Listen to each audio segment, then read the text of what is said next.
Hey guys, it's Courtney. I am here today with my first design team project for Not Too Shabby. And today I'm going to be using the makeup stamp set by Not Too Shabby.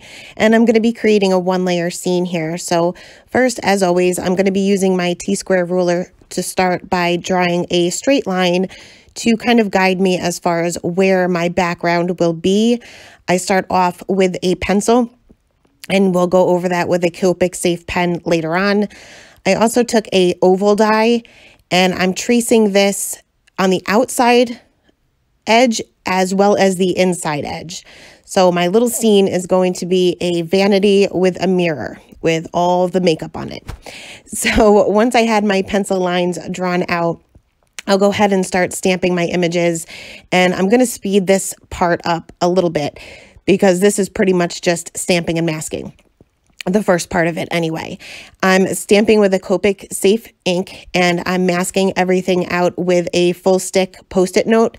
Just keep in mind that these Post-it notes are a little bit thicker than traditional masking paper, so you'll have to just give a little bit more pressure when you're stamping any images that may be under it or over it. I ended up not even having to mask these out, but I wasn't sure how I was going to place everything, so I masked them just in case. You can always save your masks for a later project with the same stamp set.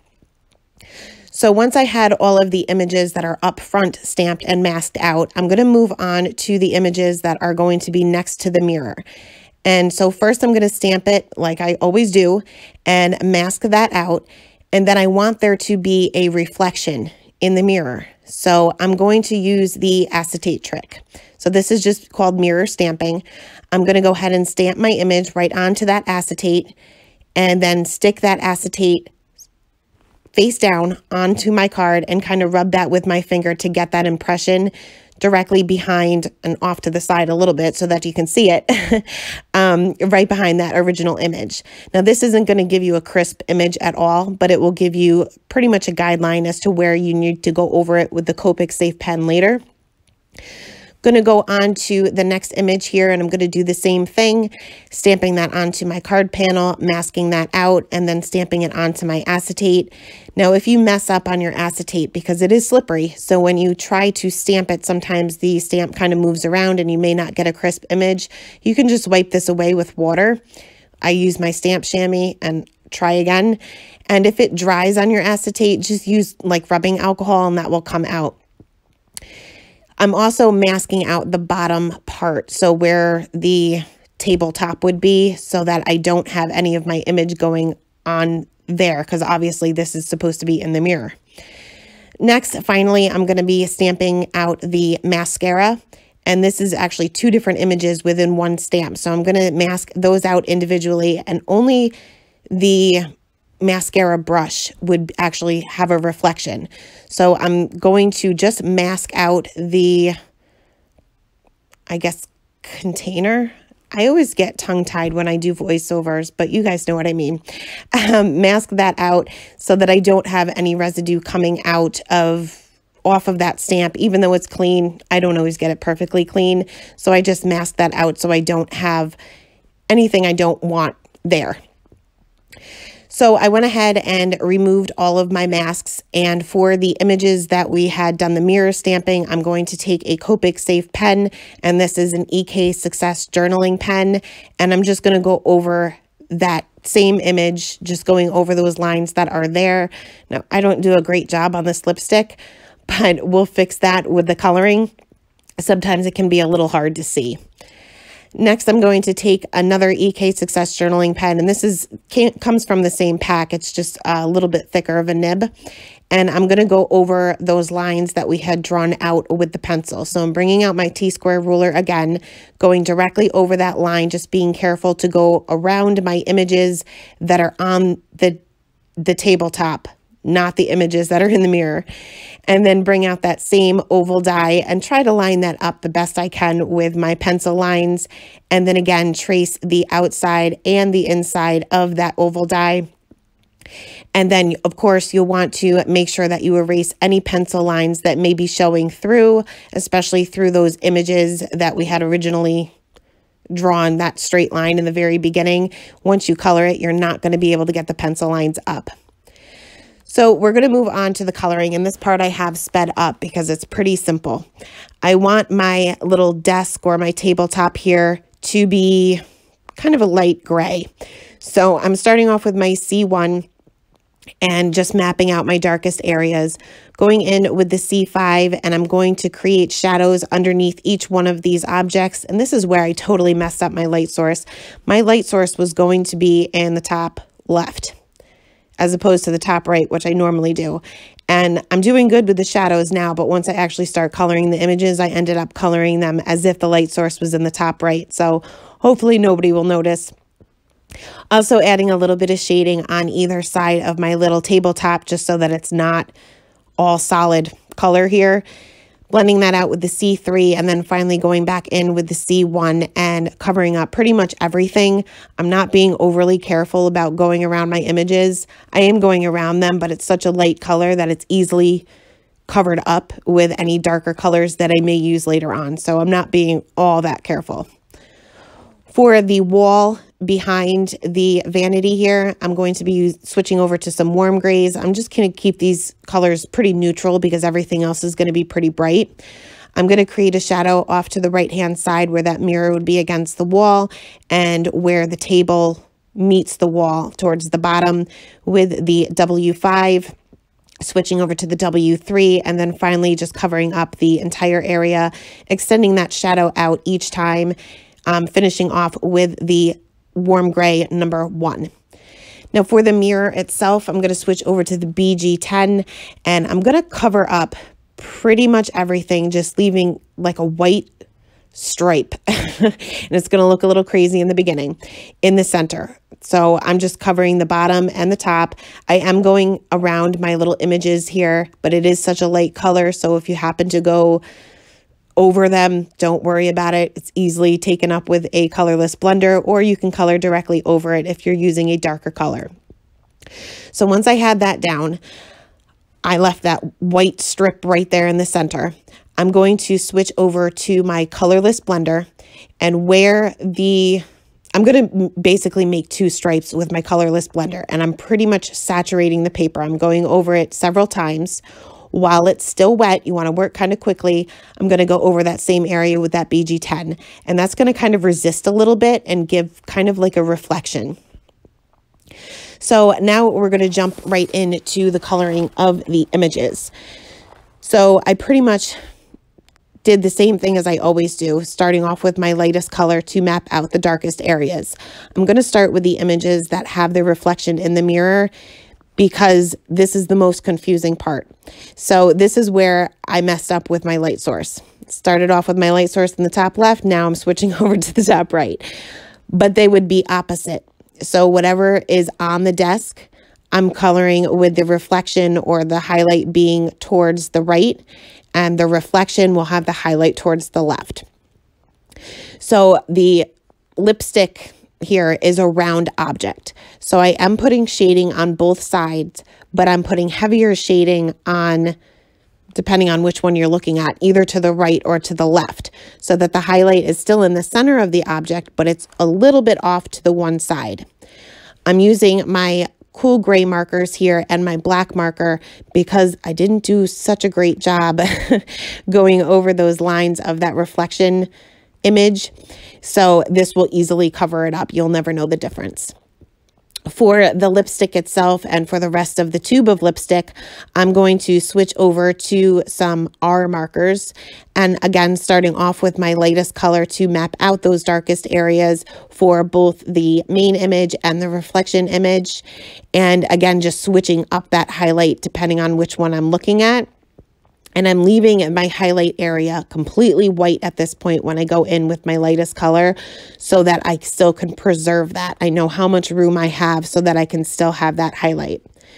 Switching over to my darkest color, and this is more of a true red, a pretty dark red actually, and just creating my shadows here. Now I typically use a very light hand when I go with my shadows and my highlights. For this particular card, I'm pretty much only using a 3-color blend on a majority of the objects that I colored. So I'm going a little bit heavier with my darkest color and my lightest color, a little bit more than I typically do. So next we'll move on to this little bottle of, I think it's lotion. We're going to go with that. And I'm going to be coloring this a little bit different, but as far as the highlights go and everything like that, it will be pretty much the same for the reflection and the main image. I'm not going to have my highlight be in the center though, because this bottle of lotion looks more flat than it does round. So I'm not keeping my highlight in the center. My highlight will be either off to the right or to the left, depending on which image you're looking at, but still going in with my lightest color to map out those darkest areas. This one, I believe I did use a 4-color blend because this is a larger area to cover up. So I did use 4 colors for this particular part of the lotion bottle, as well as the little, I don't know, the pump on top, the nozzle, whatever it's called. And again, tongue-tied. So blending that out with my 2 midtones, and then I'm just leaving a very small highlight off to the right for my main image and to the left for the reflection. Because the reflection is pretty much behind my main image, you're not really going to have too much of a highlight. You're going to have just a little bit of a sliver of one. So this is assuming that the lotion bottle is exactly the same in the back as it is in front. We're going to say that it is. So for the rest of the bottle, where I guess the blue part would be like the label, for the top part that screws in, as well as the bottle itself, I'm going to want this to appear white. So I'm just doing a little bit of shading with my C3 and my C1 and just leaving a white highlight so that it still appears to be white. Next, we'll move on to the mascara, and I'm going to switch over to some V markers, and these are pretty tiny. So I do, again, go in with my lightest color to preserve that highlight, but you'll see that here is where it's really noticeable, where I'm leaving that white line, and that is where I want my highlight to be, so that when I go in with all 4 colors, because I did use 4 colors here too, which was totally not necessary, I'm still leaving myself enough room for that highlight to make this appear not only round, but a little bit shiny too. Adding my darkest color to both sides, just going a little bit heavier on the right hand, or the left hand side rather, and also adding a little bit of shading on the inside of the cap as well. I'm also coloring the top portion of it, like where the top part screws in, I guess. I'm sure there's technical terms to each one of these things, but like I said, it's a voiceover, and I should probably look these things up before I actually press record. For the mascara brush itself, I'm just going to go in with my black marker and just add a line. I'm not doing any shading on this. It's too tiny, and I don't want my colors to bleed onto that BG10 for the mirror. So next, moving on to this next makeup, or I'm sorry, obviously it's makeup, lipstick, and I'm pretty much coloring this the same way as I did with the first one. I'm just going to use some cool grays for this part of the lipstick tube, I guess, and then for the lipstick itself and the bottom part of the tube, I'm going to color that the same color, switching over to some more R markers, and this is just a different color combination so that it doesn't appear so red. It's going to be more of a pink color. And you'll notice throughout this whole thing, I'm doing very little flicking here. Not only are the images kind of tiny, so I don't want to, flicking is not necessary, I should say. I'm using pretty much straight lines and just extending them out each time. Now you'll see when I get to the little container of powder there, I will do some flicking motions just because it's a different shape. So I have better luck with that. But for the most part, you can just go with straight lines and you'll still get good results.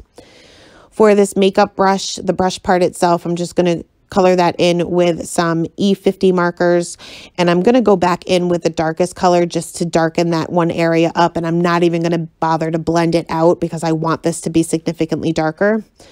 For the handle, I'm going to go in with my lightest color, and I'm going to add some shading with the very tip of my marker because this is such a skinny area, but I want this to appear to be a rounded handle. So I'm keeping my highlight right there in the center, just going in with the tip of my marker, barely touching the paper so that I can still get all 3 colors in there and keep that highlight. For the little metal pieces that would be around that brush, I'm just going to use two colors here, the C5 and C3. Again, just keeping that highlight right there in the center to make it appear round. For this little container of powder here, we're going to start with the container itself, starting off with some BG markers, again, mapping out the darkest area with my lightest color. There's going to be a shadow on the container part itself where the lid is kind of hanging over it, and for the lid on either side of the bottom part. But then on the top part of the lid, I'm going to leave a little bit of a highlight where it meets the edge of it, I guess, if that makes any sense, just because I'm trying to avoid putting two dark colors directly next to one another. This will give it a little bit of shape. Next, I'll go in with the two midtones, and this is where I'm going to start a little bit of flicking motions, especially for the lid, just because it's kind of an open area. And sometimes the BG markers, or the BG combination that I'm using for this, doesn't really blend that well, especially when you get down to the highlight color. So I find flicking motions does definitely help that blend. And sometimes I'll use the tip to tip method too, but being I have some stripes on here, it kind of hid the fact that this didn't really blend all that great. So for the powder itself, I'm going to switch over to one of my skin tone combinations that I use often. And I'm just going to be adding a little bit of shading off to the right-hand side where that lid is kind of hanging over. And I'm just using 3 different colors here and just keeping a highlight pretty much in the center with the, I think I use the E00. Next, for the little eyeshadow palette here, I am putting a little bit of shading, and honestly, these are so tiny. It's such a tiny little area that you probably could get away with not doing any shading at all. But I did go in with my darkest color first because I didn't want to overblend here and risk it bleeding. Blended that out with the mid-tone and then the lightest color, just keeping the highlight on the right and more towards the top of the palette itself. For the little eyeshadows themselves, I pretty much just randomly picked 2 colors that blended well together. For the darkest color, I'm pretty much just making an L with that, and then I will blend that out with the lightest color and just fill in that entire little rectangle there. And I kind of just spread these around. I picked a couple purples, couple blues, couple pinks, and just kind of mixed up everything. I'm not going to show you all of these because I pretty much just did the same thing with all of them. So for the little brushes, I'm not adding any shading at all to these. I'm just coloring them in solid, the little brushes and the little handles black. And I ended up coloring the little brush part a little bit darker because it blended in too much with the palette part of it, or the compact part of it. So once all of my coloring was done, I went ahead and stamped my sentiment, and this sentiment is from the Spa Day stamp set. Stamped that with VersaFine Onyx Black ink, and then added a little bit of shimmer to pretty much everything. Don't forget to check out the Not Too Shabby shop, guys. In the description below, I will leave a discount code. And thank you guys so very much for stopping by, and have a great day. Bye.